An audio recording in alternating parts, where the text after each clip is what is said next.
नमस्कार दोस्तों। देखिए मित्रों, आज हम एनसीईआरटी की 7th क्लास की ज्योग्राफी का 3rd चैप्टर पढ़ने वाले हैं, हमारी बदलती पृथ्वी।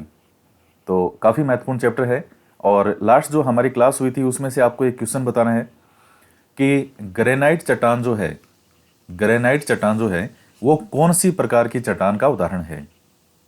आग्नेय चट्टान, अवसादी चट्टान या कायांतरित चट्टान। तो ये बताइएगा। और इसके साथ ही देखिए, जो लास्ट हमने चैप्टर पढ़ा था उसमें इंग्लिश वाली बुक के अंदर तो सही था, हिंदी वाली किताब के अंदर ये थोड़ा सा मिसप्रिंट है यहाँ पे। हालांकि कई किताबों के अंदर एनसीईआरटी में अब ये चेंज हो गया है। आपके पास कई किताबें होंगी जिनमें ये हो सकता है, कईयों के पास हो जिनमें ये चेंज हो। ये जो 16% मेंटल है ये 84% है, यहाँ ये उल्टा लिखा हुआ है इसमें। और जो क्रोड वाला हिस्सा है वो है 15%। और जो भू प्रॉपर्टी है ये हिस्सा माना जाता है लगभग 1%। इस रेशो को थोड़ा आप ध्यान में रखना। और कई किताबों के अंदर ये भी गलत लिखा हुआ है कि मेंटल और करोड़ दोनों को लगभग 15-15% छपा हुआ है, वो भी गलत है। तो थोड़ा सा ये इनमें गलत चीज़ थी, आप ध्यान रख लेना। मेंटल लगभग 84% है और करोड़ जो है यानी कोर वो है 15%। 1% के लगभग जो है फिर वो ये है प्रॉपर्टी वाला हिस्सा। अब हम आगे पढ़ते हैं, हमारी बदलती पृथ्वी। स्थल मंडल अनेक प्लेटों में विभाजित है जिन्हें स्थल मंडलीय प्लेट कहा जाता है। अब ये स्थल मंडलीय प्लेट से आप समझ गए होंगे कि कौन से स्थल मंडल के अंदर पार्ट आता है। भू परपटी वाला जो क्रस्ट वाला था, तो उसमें आपने उसकी चौड़ाई देखी थी, मोटाई कितनी है, लगभग 30 से 35 किलोमीटर। कई जो है वो 100 किलोमीटर तक भी मानते हैं, लेकिन मुख्य रूप से 30 से 35 किलोमीटर तो इसकी मोटाई है।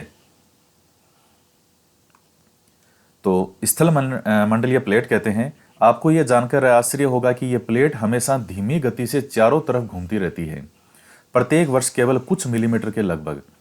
पृथ्वी के अंदर पिघले हुए मैग्मा में होने वाली गति के कारण ऐसा होता है। अब आप देखिए, जो लास्ट चैप्टर हमने पढ़ा था पृथ्वी की आंतरिक संरचना, अब उसका बेनिफिट मिलेगा इस तरह से नेक्स्ट चैप्टर में। अब आपको पता है कि पिघला हुआ मैग्मा जो है आपके कौन सी जो उसमें अवस्थाएं थी, हमने 3 पढ़ी थी उसमें। पृथ्वी की आंतरिक संरचना में सबसे ऊपर था क्रस्ट, मेंटल और फिर लास्ट में था कोर। तो पृथ्वी के अंदर पिघले हुए मैग्मा में होने वाली गति के कारण ऐसा होता है। मैग्मा कौन से के अंदर था? मेंटल वाले में। ज्वालामुखी उद्गार जो होते हैं, ज्वालामुखी के लिए जो लावा आता है वो कहां से आता है? इसी मेंटल में से। पृथ्वी के अंदर पिघले हुए मैग्मा में होने वाली गति के कारण ऐसा होता है। पृथ्वी के अंदर पिघला हुआ मैग्मा एक वृत्तीय रूप में घूमता रहता है, जैसा कि क्रियाकलाप में दिखाया गया है। अब एक प्रयोग किया गया है। एक रंगीन कागज की छोटी सी गोली लीजिए और इसे जल के आधे भरे बीकर में रख दीजिए। बीकर को तिपाई पर रखकर गर्म करें। जल गर्म होने पर आप देखें गर्म जल की परतों के साथ साथ कागज की गोली भी ऊपर उठती है।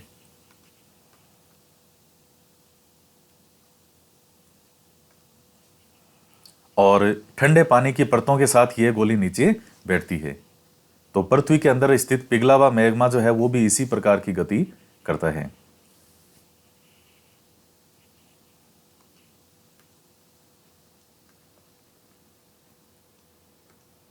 प्लेट की इस गति के कारण पृथ्वी की सतह पर परिवर्तन होता है।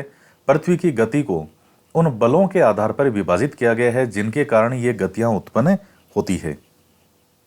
जो बल पृथ्वी के आंतरिक भाग में घटित होते हैं उनको अंतर्जनित बल कहते हैं, एंडोजेनिक फोर्स। और जो बल पृथ्वी की सतह पर उत्पन्न होते हैं उन्हें बहिर्जनिक बल कहते हैं, एक्सोजेनिक फोर्स। तो देखिए, प्लेट की जो ये गति है इसके कारण पृथ्वी की सतह पर परिवर्तन होता है और पृथ्वी की गति को उन बलों के आधार पर विभाजित किया है जिनके कारण ये गतियां होती है। तो जो बल आंतरिक भाग में, पृथ्वी के आंतरिक भाग में घटित होते हैं उनको क्या कहते हैं? अंतर्जनित बल। ये हमें बाहर से दिखाई नहीं देते, ये पृथ्वी के अंदर है। और जो बल पृथ्वी की सतह पर होते हैं हम उनको इजीली देख सकते हैं, उनको बहिर्जनिक बल कहते हैं। अंतर्जनित बल कभी आकस्मिक गति उत्पन्न करते हैं तो कभी धीमी गति। जैसे भूकंप और ज्वालामुखी जैसी आकस्मिक गति के कारण ही पृथ्वी की सतह पर अत्यधिक हानि होती है। तो जो पृथ्वी में आंतरिक रूप से जो हलचल होती है उसके कारण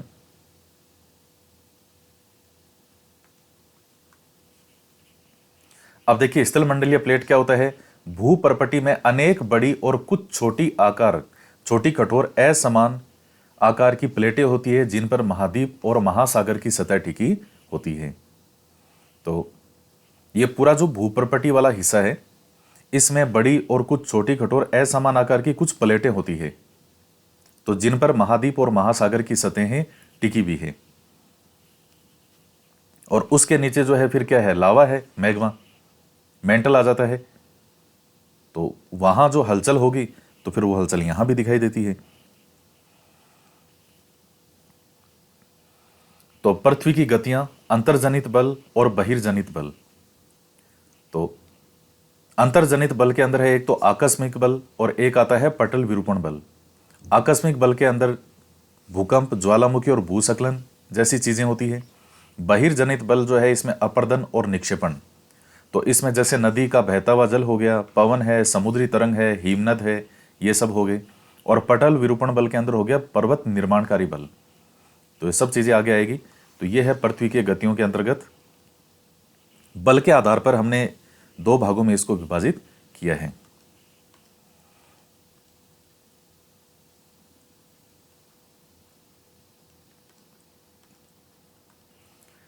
अब आता है एंडोजेनिक। तो एंडो और एक्सो, एंडो का मतलब होता है अंतः है, एक्सो का मतलब होता है बाह्य, और जेनिक का मतलब होता है उत्पत्ति। तो जो अंदर से उत्पत्ति है एक बाह्य उत्पत्ति है, तो ये एंडोजेनिक फोर्स और एक्सोजेनिक फोर्स। ज्वालामुखी भूपर्पटी पर खुला एक ऐसा छिद्र होता है जिससे पिघले हुए पदार्थ अचानक निकलते हैं। तो अब ये ज्वालामुखी के बारे में है, हालांकि ज्वालामुखी और भी आएगा आगे। ये जैसे मेंटल है और ये है भूपर्पटी। तो आपको बताया था जो मेंटल है वहां पर वो गर्म लावा पाया जाता है। यहां से फिर ये बाहर निकलना शुरू करेगा, बाहर निकलेगा। तो इससे जब ये बाहर निकलता है हम इसको लावा कहते हैं। और यह है क्रेटर, वो स्थान जहां से अब ये बाहर निकलता है। और गैसीय व राख निकलती है साथ में, ये निकास कहलाता है जहां से ऊपर की तरफ आता है वो। तो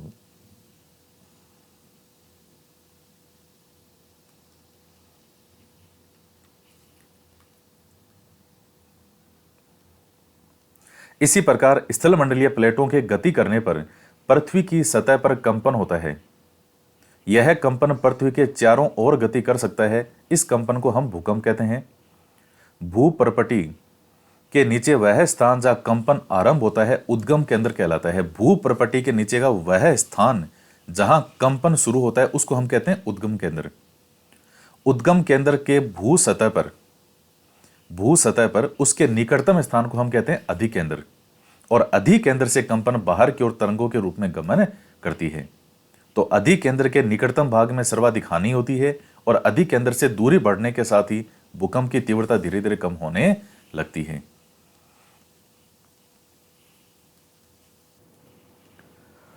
अभी एक उदाहरण की एक बर्तन ले, उसे जल में भरकर ढक्कन से बंद कर दें तथा जल गर्म करने के लिए रख दें। अब कुछ मटर, चम्मच और मोती ढक्कन के ऊपर रख दें। आप क्या देखते हैं कि जैसे ही जल में उबाल आता है ढक्कन भी हिलने लगता है। जो वस्तुएं आपने ढक्कन के ऊपर रखी है उनमें कंपन होने लगता है, दाने नीचे जाते हैं और चम्मच के कंपन से ध्वनि उत्पन्न होती है। तो जैसे कोई बर्तन है और उसको जल से भर करके आपने उसके ऊपर कुछ एक प्लेट वगैरह रख दी, कुछ मटर, चम्मच, कुछ चीज़ें रख दी उसमें। तो जब उबाल आता है तो प्लेट के अंदर भी जो कंपन खड़खड़ाहट होती है वो ऊपर जो भी दाने वगैरह रखे हैं वो सब साइड में गिर जाते हैं या बहुत तेज तेज जो है वो गति करने लगते हैं। तो यही स्थिति भूकंप की है, जब पृथ्वी में कंपन उत्पन्न होने लगता है।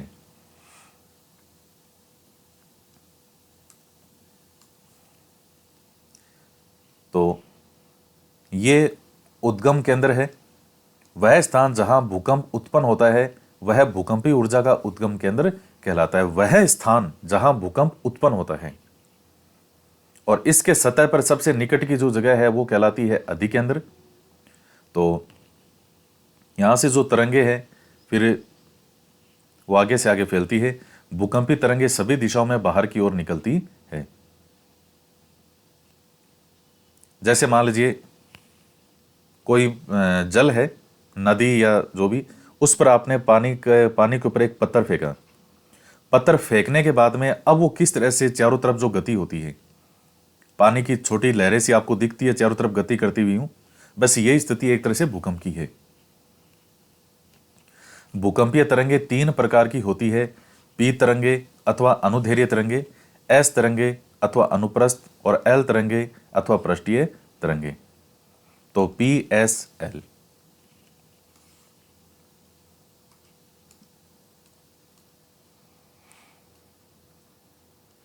यद्यपि भूकंप की भविष्यवाणी संभव नहीं, लेकिन यदि हम पहले से तैयार हो तो इसके प्रभाव को निश्चित रूप से कम किया जा सकता है। स्थानीय लोग कुछ सामान्य तरीकों से भूकंप की संभावना का अनुमान लगाते हैं, जैसे जानवरों के व्यवहार का अध्ययन, तालाब में मछलियों की उत्तेजना, सांपों का धरातल पर आना। तो ये कई चीजें देख के पता चल जाता है। अब ये जैसे भुज में भूकंप के झटके, 26 जनवरी 2001 को भुज शहर में रिएक्टर स्केल पर 6.9 की तीव्रता वाला भीषण भूकंप आया था। तो उसमें कितने लोग जो हैं वो मारे गए थे उसमें।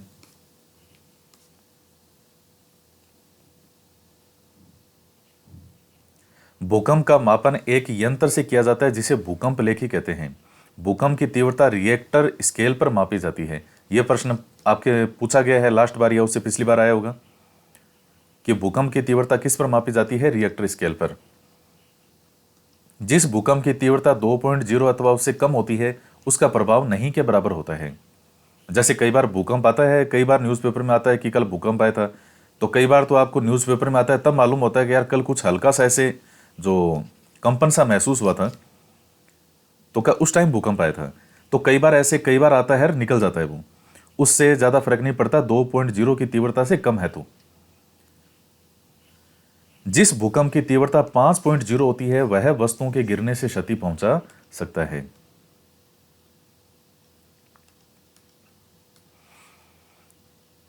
और जिस भूकंप की तीव्रता 6.0 अथवा उससे अधिक होती है वह बहुत शक्तिशाली, और जिसकी तीव्रता 7.0 अथवा अधिक होती है वह सर्वाधिक शक्तिशाली माना जाता है।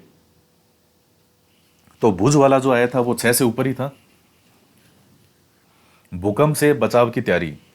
सुरक्षित स्थान, रसोई के काउंटर या मेज के नीचे, दीवार के अंदरूनी कोने में छिप जाएं। इनसे दूर रहें। आग वाले स्थान, चिमनी के आसपास या टूट सकने वाली खिड़कियां, दर्पण और तस्वीर फ्रेम से पहले से तैयार रहें। अपने दोस्त और पारिवारिक सदस्यों के बीच जागरूकता फैलाएं अथवा आपदा का सामना विश्वास से करें। जागरूकता यही फैला सकते हैं कि आप बता सकते हैं कि अगर भूकंप की कभी स्थिति इस तरीके से हो तो उस समय आपको क्या करना चाहिए। तो कोई मजबूत मेज हो, उसके नीचे जाकर के जो है आपको बैठ जाना चाहिए, ताकि ऊपर से कुछ अगर दीवारें वगैरह, ईंटें, छत वगैरह गिरती है तो आपको नुकसान नहीं पहुंचे।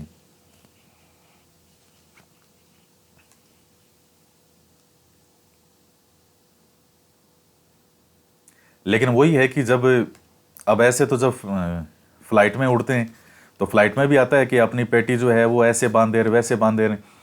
वो जब गिरना होता है तब उसमें से एक की भी जो है वो बॉडी नहीं मिलती किसी को, घर वालों को।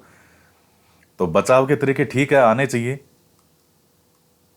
लेकिन जब इतना तेज शक्तिशाली भूकंप हो कि सोचने समझने का मौका ही नहीं मिलता, अगर इतना बहुत ज़्यादा तेज आता है तो उसमें तो हकीकत में यही है कि फिर सोचने समझने का आपको मौका नहीं मिलता। बहुत देर तो आदमी सोचता रहता है कि हो क्या रहा है, ये सही में भूकंप आ रहा है या मुझे ही लग रहा है। तो इतनी देर में तो वो हो जाता है उसका काम तमाम। मुख्य इस्लाकृतियां। अपक्षय व अपर्दन नाम दो प्रक्रमों द्वारा दृश्य भूमि लगातार विकटित होती रहती है। अब ये सीधी सी सरल भाषा में लिख देता ताकि बच्चों को समझने में आसानी होती। अपक्षय और अपर्दन, तो इन दो क्रियाओं के द्वारा जो हमें दिखती है भूमि, वो लगातार जो है उस पर क्या होता रहता है, विघटन होता रहता है। पृथ्वी की सतह पर शैलों के टूटने से अपक्षय की क्रिया होती है। भूदर्शय पर जल, पवन और हिम जैसे विभिन्न घटकों के द्वारा होने वाले क्षय को अपर्दन कहा जाता है। इसमें देखिए दो दोनों घटनाएं हैं, अपक्षय और अपर्दन। तो इनमें डिफरेंस क्या होता है? देखिए दोनों ही जो हमारे सामने ये चीजें हैं, ये दोनों ही विघटन का काम करती है क्या इनमें? अपक्षय की जो प्रक्रिया है इसके अंदर एक ही स्थान पर, जैसे मान लीजिए ये चट्टान है और ये चट्टान अपने ही स्थान पर जिसमें इसमें टूट फूट हो रही है, इसी चीज को हम कहते हैं अपक्षय।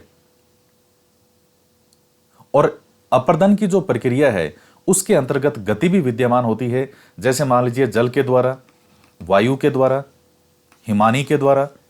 जल इसको, अब जैसे मान लीजिए जल है वो यहां से निकल रहा है, तो जल ये जो भी टूट फूट हो रही है, जो भी ये मलबा है, इसको अपने साथ बहा के ले जाएगा। वायु इसको उड़ा के ले जाएगा, हिमानी इसको अपने साथ ही पूरा ले जाएगा एक स्थान से दूसरे स्थान पे। तो अपक्षय और अपर्दन दोनों के अंदर ही विघटन की प्रक्रिया होती है, दोनों में ही टूट फूट है। लेकिन इसमें है क्या? अपक्षय के अंतर्गत उसी स्थान पर ही जो टूट फूट हो रही है, जैसे चट्टान वाला उदाहरण मैंने आपको बताया, उसको कहते हैं अपक्षय। इसमें गति विद्यमान नहीं होती, जबकि अपर्दन जो होता है उसमें गति होती है। वो बाह्य जो भी बल होते हैं, जैसे मान लीजिए हवा, वायु, ये वायु, जल या हिमानी, मुख्य रूप से वायु और जल के द्वारा एक स्थान से दूसरे स्थान पर इस मलबे को ले जाते हैं, निक्षेपित करते हैं। इसी चीज को हम कहते हैं अपर्दन। तो ये ध्यान रखिएगा। पृथ्वी की सतह पर शैलों के टूटने से अपक्षय की क्रिया होती है। भूदर्शय पर जल, पवन और हिम जैसे विभिन्न घटकों के द्वारा होने वाले क्षय को अपर्दन कहते हैं। वायु, जल आदि अपर्दित पदार्थ को एक स्थान से दूसरे स्थान पर ले जाते हैं और फलस्वरूप एक स्थान पर निक्षेपित करते हैं। तो अपर्दन और निक्षेपण के ये प्रक्रम पृथ्वी के धरातल पर विभिन्न स्थलाकृतियों का निर्माण करते हैं। तो ये मैंने आपको समझा दिया, आप ध्यान रखना, अपक्षय और अपर्दन। अपक्षय का मतलब होता है उसी स्थान पर ही किसी चट्टान का टूटना, उसका विखंडन होना धीरे धीरे। और अपर्दन के अंदर होता है एक स्थान से दूसरे स्थान पर ले जाना और वहां जाकर के किसी स्थलाकृति का निर्माण करना या किसी भी आकृति का। विश्व में हजारों छोटे छोटे जलप्रपात हैं। सबसे ऊंचा जलप्रपात दक्षिणी अमेरिका के वेनेजुएला का एंजल जलप्रपात है। अन्य जलप्रपात उत्तरी अमेरिका में कनाडा और संयुक्त राज्य अमेरिका की सीमा पर स्थित नियाग्रा जलप्रपात है, वाटरफॉल। अफ्रीका के जाम्बिया और जिम्बाब्वे की सीमा पर स्थित विक्टोरिया जलप्रपात है। तो ये कई जलप्रपात के बारे में है। सबसे ऊंचा जलप्रपात है साउथ अमेरिका, दक्षिणी अमेरिका का वेनेजुएला का एंजल जलप्रपात। दक्षिण अमेरिका महाद्वीप का जो कंट्री है वेनेजुएला, उसका एंजल जलप्रपात। और बाकी दूसरों के अंदर जैसे उत्तरी अमेरिका में कनाडा और संयुक्त राज्य अमेरिका की सीमा पर स्थित नियाग्रा जलप्रपात, और अफ्रीका में जाम्बिया और जिम्बाब्वे की सीमा पर स्थित विक्टोरिया जलप्रपात। ये सब नाम आपने सुने होंगे। अब सीधे सीधे प्रश्न बनते हैं कि कौन कहां स्थित है।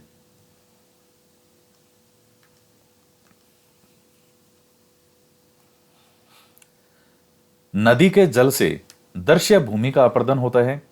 जब नदी किसी खड़े ढाल वाले स्थान से अत्यधिक कठोर शैल या खड़े ढाल वाली घाटी में गिरती है तो यह जलप्रपात बनाती है। तो यह कठोर शैल है, यह जल की शक्ति द्वारा काटे गए मृदु शैल। तो किसी खड़े ढाल वाले स्थान से अत्यधिक कठोर या खड़े ढाल वाली घाटी से गिरती है, तो उससे किस चीज का निर्माण होता है? जलप्रपात का, वाटरफॉल का।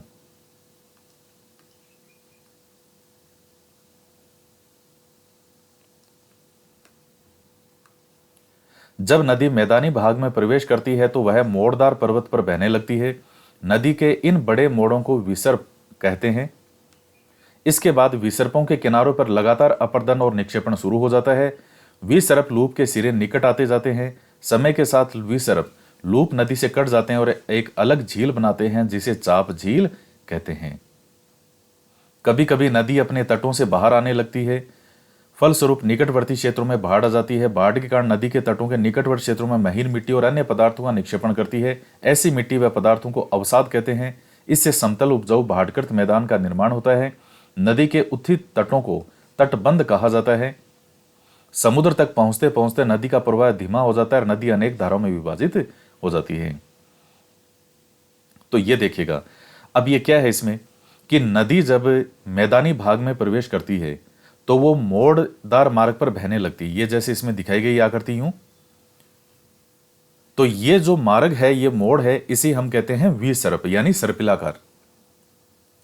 और फिर उसके बाद में जैसे देखिए पानी का बहाव कभी तेज होता है, कभी धीरे होता है, कभी तेज होता है। तो इसके कारण जो है वो लगातार अपर्दन और निक्षेपण की प्रक्रिया होती रहती है। एक स्थान से जो है कटाव होता रहता है, दूसरे स्थान पर वो इकट्ठे होते रहते हैं। तो समय के साथ जो विसर्प लूप नदी से कट जाते हैं और एक अलग झील बनाते हैं जिसे चाप झील कहते हैं। तो फिर जैसे नदी का बहाव मान लीजिए तेज होता है तो नदी और अधिक क्षेत्र को कवर करती है आसपास, यूं इस प्रकार से, इस प्रकार से, इस प्रकार से। और फिर धीरे धीरे जैसे मान लीजिए कभी बहाव धीरे हुआ, फिर कभी तेज हुआ, तो ये धीरे धीरे जो साइडों वाले हैं कि जितना ज़्यादा साइड में वो बार बार जाती है बहाव तेज होने के कारण। और फिर जैसे जैसे बहाव धीरे होता है, धीरे होता है, तो ये साइड वाले जो जहाँ जितनी ज़्यादा जाती है वो चीज़ें कट होने लग जाती है। वो बहाव, फिर वो स्थान अलग से कट होने लग जाएगा और अलग से हमें एक झील बनाई दिखाई देती है जिसको हम कहते हैं चाप झील। अब धीरे धीरे समय के साथ जैसे मान लीजिए यहाँ वाला भाग है, ये भाग है, ये भाग है, ये भाग है,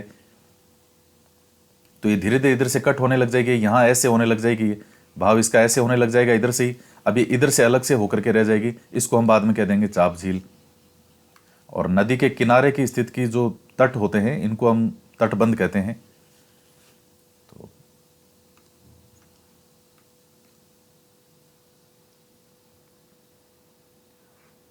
तो नदी जो है वो समुद्र तक पहुंचते पहुंचते अनेक धाराओं में विभाजित हो जाती है और इसे ही हम कहते हैं वितरिका। तो ये मुख्य नदी है, इधर आगे समुद्र है, समुद्र तक आते आते बहाव भी धीमा हो जाता है और ये अनेक भागों में विभाजित हो जाती है। तो इनको ही हम वितरिका कहते हैं। यहाँ नदी इतनी धीमी हो जाती है कि यह अपने साथ लाए मलबे का निक्षेपण करने लगती है, मतलब वो इकट्ठा करने लगती है उसको। प्रत्येक वितरिका अपने मुहाने का निर्माण करती है और सभी मुहानों के अवसादों के संग्रह से किसका निर्माण होता है? डेल्टा का निर्माण होता है। तो गंगा ब्रह्मपुत्र नदी पे आपने देखा था, वहां बंगाल की खाड़ी में जब गिरती है वो, तो वो विश्व का सबसे बड़ा डेल्टा माना जाता है, गंगा ब्रह्मपुत्र नदी के द्वारा निर्मित। तो उसमें भी इसी स्थान की जो कई वितरिकाओं में विभाजित हो जाती है और अवसाद वही है जो एक स्थान पे लाए गए मलबा जो है वो इकट्ठा होता रहता है और उसी से ही जो है फिर वो डेल्टा का निर्माण होता है।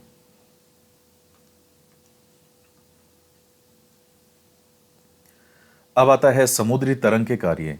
समुद्री तरंग के अपर्दन और निक्षेपण तटीय स्थलाकृतियां बनाते हैं। समुद्री तरंगें लगातार शैलों से टकराती रहती है जिससे दरार विकसित होती है। समय के साथ साथ ये बड़ी और चौड़ी होती जाती है। इनको हम कहते हैं समुद्री गुफा। ये जो आप देख रहे हैं, इन गुफाओं के बड़े होते जाने पर इसमें केवल छत ही बचती है जिसे तटीय मेहराब कहते हैं। तो ये जैसे इधर से पानी जो है वो लगातार इसे टकराता है और उससे दरार बनती जाती है। धीरे धीरे जो है केवल फिर ऊपर का भाग ऐसे ही बचता है, यहां से फिर पानी निकल जाता है।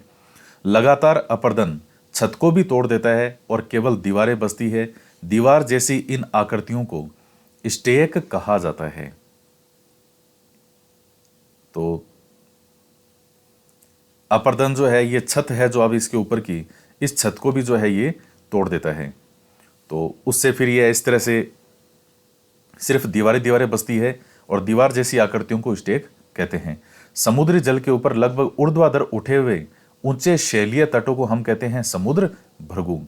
समुद्री तरंग किनारों पर अवसाद जमा कर समुद्री पुलिन का निर्माण करते हैं। तो ये आकृतियों के नाम हैं और समुद्री जल के ऊपर लगातार ऊर्ध्वाधर उठे हुए जो ऊंचे शैलीय तट हैं, जो मजबूत जैसे चट्टान होती है उस तरह से ऊंचे उठे हुए तट होते हैं, तो उनको समुद्र भृगु कहा जाता है। और समुद्री तरंगे जो है वो किनारों पर अवसाद जमा करके किसका निर्माण करती है? समुद्री पुलिन का। तो पुलिन क्या होता है? इसमें समुद्री तरंगे, आप देखिए समुद्र के पास का नज़ारा आप याद कीजिए कि समुद्र की लहरें जो है या तरंगे जो है किनारों के अंदर तक काफ़ी आ जाती है, और काफ़ी अंदर तक जब आती है तो साथ में जो अवसाद हैं समुद्र में होते हैं, चाहे मिट्टी के कण हैं, वो भी इकट्ठे होते रहते हैं। फिर पानी तो वापस चला जाता है, लेकिन वो अवसाद वहाँ इकट्ठे होते रहते हैं। फिर पानी आता है, फिर वो अपने साथ अवसाद लेकर के आता है।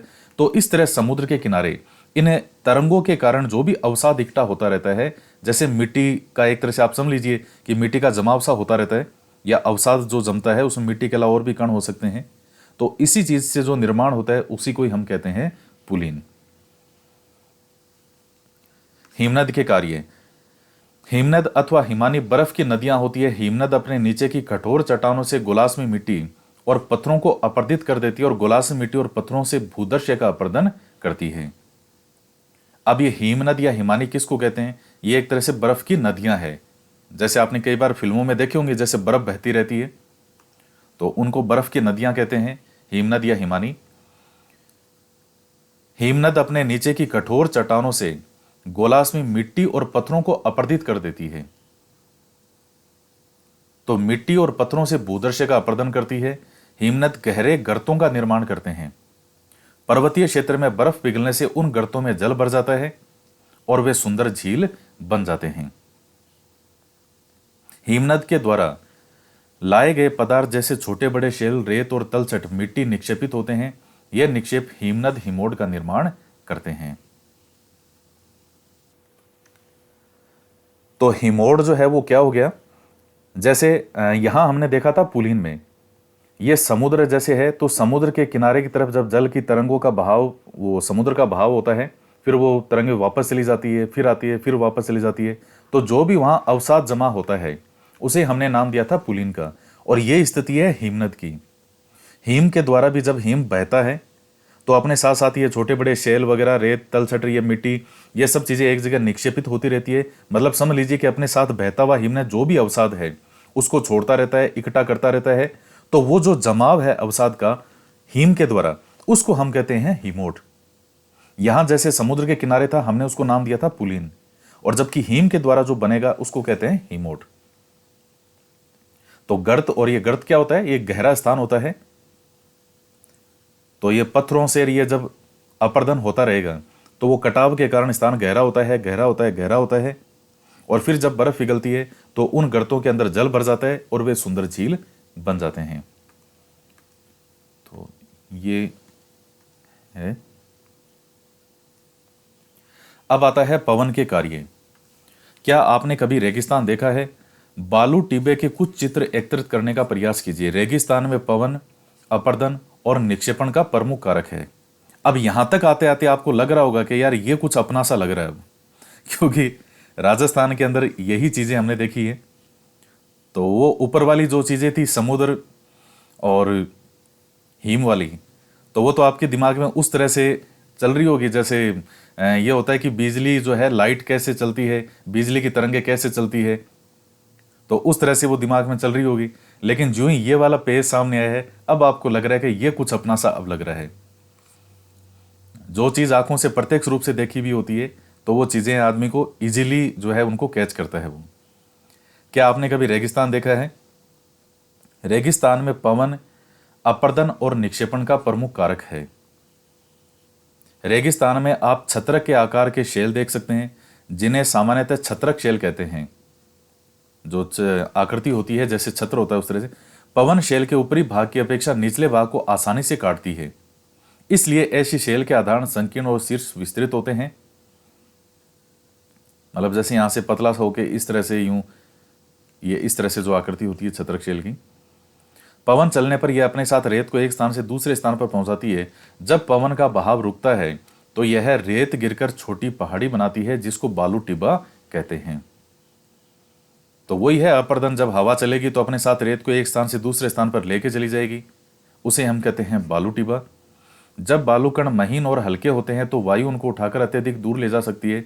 जब ये बालू कण निक्षेप विस्तृत क्षेत्र में निक्षेपित हो जाते हैं, मतलब वो अब इकट्ठा हो जाते हैं, तो उसे हम कहते हैं लोएस। चीन में विशाल लोएस निक्षेप पाए जाते हैं। तो ये जो अवसाद है एक तरह का, जो जाकर के एक स्थान से दूसरे स्थान पर इकट्ठा होता रहता है, तो उसको मिट्टी वाला जो पवन के द्वारा होता है मिट्टी में रेगिस्तान में, उसको हम कहते हैं लोएस। समुद्र के किनारे जो इकट्ठा हो रहा था हमने उसको नाम दिया था पुलिन। हिम के द्वारा जो इकट्ठा होता है उसको कहते हैं हिमोट, और पवन के द्वारा जो होता है उसको कहते हैं लोएस। और सब में गति वही हो रही है, अवसाद का इकट्ठा होना यानी निक्षेपण।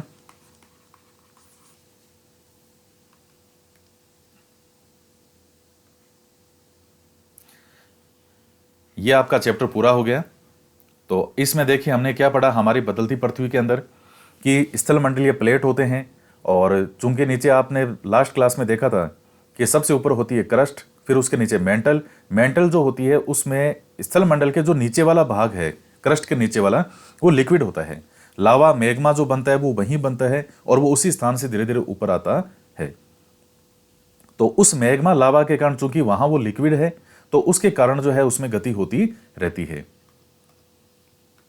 अब जैसे मान लीजिए आप किसी बोट में बैठे हैं नदी के अंदर या समुद्र में, तो जब नाव में बैठे हैं तो नाव तो स्थल के रूप में मान लीजिए कि मजबूत है, एक स्थल भाग है जिसमें आप बैठे हैं, लेकिन नाव है किस पर, उसकी जो सतह है वो तो क्या है, वो तो लिक्विड है, पानी है नीचे। तो जिस तरह हाईवे पर आपकी गाड़ी सीधी सीधी चलती है, क्या बोट भी पानी में ऐसे चलती है?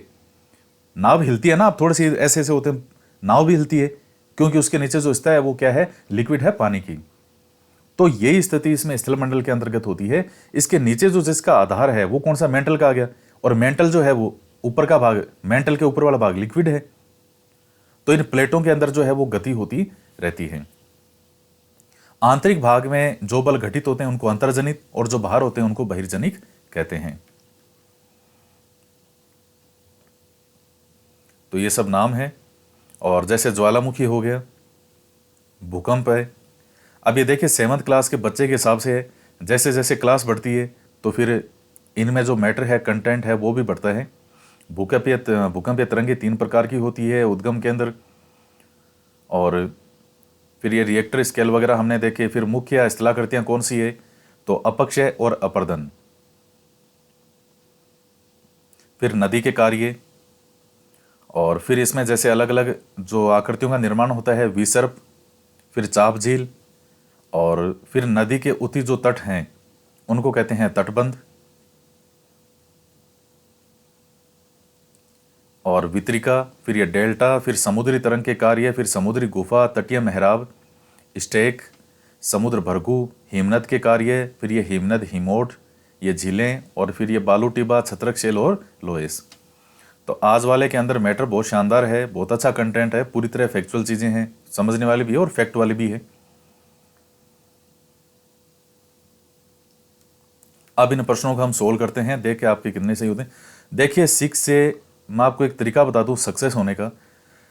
एनसीईआरटी या आरबीएससी किताबों जो पहले चलती थी आरबीएससी वाली, इनको पढ़ने का मतलब किस तरीके से इनको पढ़ना चाहिए। मतलब ऐसा नहीं है कि आपने 1-2 बार पढ़ लिया कि हमने ये किताबें कंप्लीट कर ली। ये किताबें कभी कंप्लीट होने वाली में से है ही नहीं। ये किताबें हैं कि जब तक आपका सिलेक्शन नहीं होता, आप इन किताबों को लगातार अपनी आंखों के सामने रखो, इनको पढ़ते रहो। 6 से 8 तक की जो किताबें हैं उसका तो एक एक वर्ड आपकी जबान पे याद होना चाहिए, जैसे आपका नाम है। मैं जो कह रहा हूं बहुत ध्यान से सुनिएगा, जैसे आपका नाम याद है उस तरह से 6 से 8 की किताबें आपको याद होनी चाहिए। चाहे लिख के याद करो, चाहे बोल के याद करो, तरीका तो वही होता है कि आप लिख लिख के याद करो। मैंने जब पहली बार ये किताबें याद की थी माध्यमिक शिक्षा बोर्ड वाली, जैसे जो आरबीएससी वाली किताबें थी, एनसीईआरटी भी याद की थी, आरबीएससी भी याद की थी, और आरबीएससी के अंदर भी पहले चला करती थी माध्यमिक शिक्षा बोर्ड के अंदर दूसरी किताबें, वो और भी शानदार होती थी। आपने शायद वो किताबें देखी नहीं है, लेकिन वो किताबें बहुत शानदार हुआ करती थी, कभी माध्यमिक शिक्षा बोर्ड में चलती थी। बस उनमें थोड़ा सा ये रहता था कि एनसीईआरटी वाला जो मैटर था, इंडिया और वर्ल्ड वाला, वो नहीं होता था। वो माध्यमिक शिक्षा बोर्ड की किताबें थी तो उनमें थोड़ा राजस्थान वाला ज्यादा रहता था, लेकिन बाकी जो बेसिक जीके वगैरह था उसमें वो किताबें इतनी शानदार थी, एक एक वर्ड उनका अपने आप में रामबाण था। और अभी वाली किताबें भी बहुत शानदार है जो आरबीएससी में चल रही है, जो पहले चलती थी अब तो इन्होंने एनसीईआरटी कर दी, यहाँ पे सेम ही कर दी। चाहे एनसीईआरटी अब यहाँ हो या कहीं हो, अब तो सेम ही है वो सीबीएसई बोर्ड वाली। तो उनको लिख लिख के मैं याद करता था, उनको बोल बोल के पढ़ता था। मेरा गला शाम तक इतना दुखने लग जाता था। जब मैंने तैयारी शुरू की थी कंपटीशन की पहली बार, तो मैंने सबसे पहले इन्हीं किताबों के गोटे लगाए थे। बहुत इनको लिख लिख के एक एक वर्ड, जो नया वर्ड होता था उसको बार बार लिखता था। अब जैसे ये चाप झील है, तो इसको इस तरह से कि चाप झील, फिर लिखो चाप झील। अब आपका तो एग्जाम पास में है, आपको तो अब आप मत लिखने लग जाना ऐसे, पर मैं आपको एक बात बता रहा हूं, चाप झील, और उसको बोलना भी है साथ में। बिना बोले बिना चीजें याद नहीं होगी, और ना ही लिखे बिना होगी। कई बार स्टूडेंट नोट्स वगैरह भी करते हैं, कॉपी वगैरह उधर से ले लेते हैं, इसके नोट्स फोटोकॉपी ले लिए, या मैं भी ऐप में पढ़ा रहा हूँ, मुझे भी कई बार वहाँ ऐप में बहुत मैसेज आते हैं, सर लिखने में हाथ दुखता है या लिखने का समय नहीं है, सर आप पीडीएफ निकालने का ऑप्शन दे दो। वो निकाल भी लोगे पीडीएफ, तो उसका बेनिफिट आपको कभी नहीं मिलेगा। और चाहे किसी भी कोचिंग संस्थान में अगर आपको पीडीएफ वगैरह देते हैं या नोट्स बने बनाए देते हैं, तो आपकी एक आत्मसंतुष्टि जरूर हो सकती है, लेकिन वो सिर्फ एक छलावा है। जब तक आप चीज लिख के याद नहीं करोगे और बोलोगे नहीं, मन ही मन का नहीं होता है। मन का तो तब होता है जब आपको सारी चीजें याद हो चुकी है, तब मन में होता है। मन ही मन में नहीं है, आपको बोलना पड़ेगा, आपका गला दुखने लग जाएगा बोलते बोलते। ये नए नए नाम आपके सामने आएंगे, वो नाम आपको लिखने पड़ेंगे, जो आपको नाम हार्ड लगते हैं उनको बार बार बोलना पड़ेगा, तब जाकर के वो चीजें आपकी जबान पे आएगी, टिप्स पे आएगी। तो ये याद करने का तरीका होता है। 6 से 8 की किताब तो बिल्कुल जबान पे होनी चाहिए, एक एक वर्ड। 9 10th के अंदर फिर और ज़्यादा विस्तृत जो चीज़ें हैं उनको और अच्छे से बार बार रिवीजन करो, और फिर उसके साथ ही एग्ज़ाम के लिए एक गाइड कोई सी भी ले लो, जो कुछ एक्स्ट्रा हेल्प के तौर पर आपका काम करेगी कि हाँ कुछ एक्स्ट्रा मटेरियल। और क्योंकि ये किताबें एग्ज़ाम के लिए नहीं बनी है, जो कंपटीशन एग्ज़ाम है उसके अकॉर्डिंग इन किताबों को नहीं बनाए गए हैं। कंपटीशन के लिए फिर जैसे गाइड होती है, तो आपको कुछ एक्स्ट्रा के तौर पर, एक हेल्प के तौर पर गाइड मिल जाती है। इतनी ही गाइड की भूमिका है। पढ़नी तो आपको एक बार तो पड़ेगी वो, क्योंकि इनमें सारा कंटेंट एग्जाम के अकॉर्डिंग वैसे नहीं होता, लेकिन ये वो आपके गले की हड्डी है कि इसको अगर आप नहीं पढ़ोगे तो उस नुकसान की भरपाई नहीं हो पाएगी।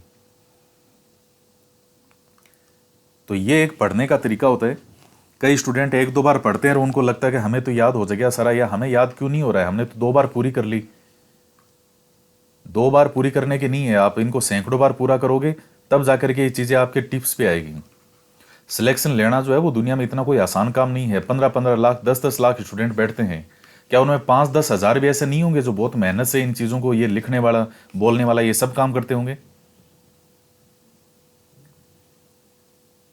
और सबसे बड़ी विडंबना ये है कि स्टूडेंट को सब कुछ पता होते हुए भी वो वापस आसान मार्ग की तरफ भागता है। मैं जैसे कहूंगा कि आरबीएससी किताबें पढ़ो, एनसीईआरटी की किताबें पढ़ो, उसको ये नहीं होगा यार, नहीं यार फालतू बहुत जोर आता है, अब वो सरलतम मार्ग की तरफ भागता है। और दुनिया में हर चीज़ का सरल मार्ग है। दुनिया में ऐसा कोई चीज़ नहीं है जिसका कोई ना कोई विकल्प नहीं हो। सरल मार्ग क्या ढूंढता है कि यार ये वाला मैटर जो है थोड़ा गाइड में इसको पढ़ लो, एक गाइड को बार बार पढ़ लो, बस ये चीज़ें हो जाएगी। या किसी के उसके नोट्स पढ़ लो, या इसके नोट्स, वो हो गया ना, वापस सरल मार्ग की तरफ आ गया ना, क्योंकि यहां जोर आया, जोर आया तो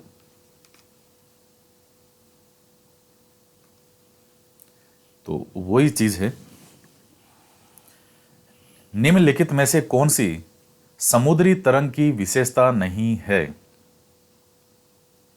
अब आप देखिए इन क्वेश्चनों को एक साथ। हिमनद की निक्षेपण विशेषता है, पृथ्वी की आकस्मिक गतियों के कारण कौन सी घटना होती है, छत्रक शैली कहां पाई जाती है, और चाप झील कहां पाई जाती है?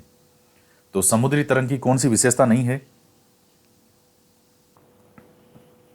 तो सबसे पहला प्रश्न आप देखते हैं। देखिए समुद्री तरंग की विशेषता नहीं है। अब शेल का निर्माण तो अपने आप ही, शेल तो है ही ऑलरेडी पहले से, किनारे का निर्माण भी होता है और समुद्री गुफा का निर्माण भी होता है। तो कौन सी समुद्री तरंग की विशेषता नहीं है? शेल। हिमनद की निक्षेपण विशेषता है, कौन सी है? बाढ़कृत मैदान, पुलिन या हिमोड? तो हिमनद की निक्षेपण, निक्षेपण का मतलब वही है अवसाद जो इकट्ठा होता रहता है, उसके द्वारा किस आकृति का निर्माण होता है? हिमोड का। पृथ्वी की आकस्मिक गतियों के कारण कौन सी घटना होती है? आकस्मिक गतियों के कारण तो कौन सी होती है? ज्वालामुखी। छत्रक शैलें कहां पाई जाती है? मुझे पता है इस प्रश्न का उत्तर पढ़ते ही आपके दिमाग में आ गया, क्योंकि आपको चारों तरफ दिखाई क्या है यहां पे? रेगिस्तान। तो इसका सही उत्तर है रेगिस्तान। चाप झील कहां पाई जाती है? यह भी आपको आ गया होगा इजीली, नदी घाटी में।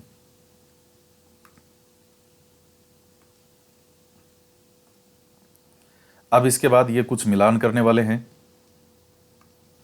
हिमनद, विसर्प, पुलीन, बालूटिबा, जलप्रपात और भूकंप। इधर है समुद्री तट, छत्रकशैल, बर्फ की नदी, नदियाँ, पृथ्वी का कंपन और समुद्री भृगु, कठोर संस्तर सेल और रेगिस्तान। तो इधर तो काफ़ी ऑप्शन दे दिए इन्होंने, 3, 3, 6। तो इनमें से 3, 3, 6, 7, 8, तो 8 में से 6 ऑप्शन के साथ आपको मिलान करना है। अब मिलान कीजिए इसको। तो आप वीडियो को स्टॉप करके सोच लीजिए आराम से, मैं आगे मिलान करवा देता हूँ इनका। देखिए हिमनद क्या होती है, बर्फ की नदी, यह हो जाएगा। और विसर्प क्या होता है, ये कहाँ होगा, नदियों में, तो विसर्प का हो गया नदियाँ। फिर उसके बाद पुलीन, तो ये कहाँ होगा, समुद्री तट पे। बालूटिबा, तो ये कहाँ निर्मित होता है, रेगिस्तान में। और फिर जलप्रपात, पहले भूकंप का देखते हैं, भूकंप का निर्मित होता है, ये जो पृथ्वी का कंपन है उसी को हम भूकंप कहते हैं। और फिर उसके बाद में जलप्रपात। तो अब देखिए छत्रकशैल बचा है, ये नहीं होगा। और फिर और कौन सा बचा है, समुद्री भृगु, ये नहीं होगा, ये समुद्र के अंदर की आकृति होती है वो। बचा है जलप्रपात का कौन सा, कठोर संस्तर शेल। तो इनसे जो है ऊपर यहाँ से जल जो है नीचे गिरता है। तो ये है इस प्रकार से इनको मिलान करना। और बहुत ज़बरदस्त चैप्टर हैं, बहुत ज़बरदस्त नॉलेज है इनके अंदर। तो इस वीडियो के अंदर इतना ही, बाकी नेक्स्ट चैप्टर के अंदर और हम आगे और इस टॉपिक को कंटिन्यू करेंगे। तो मिलते हैं नेक्स्ट वीडियो में। जय हिंद, जय भारत।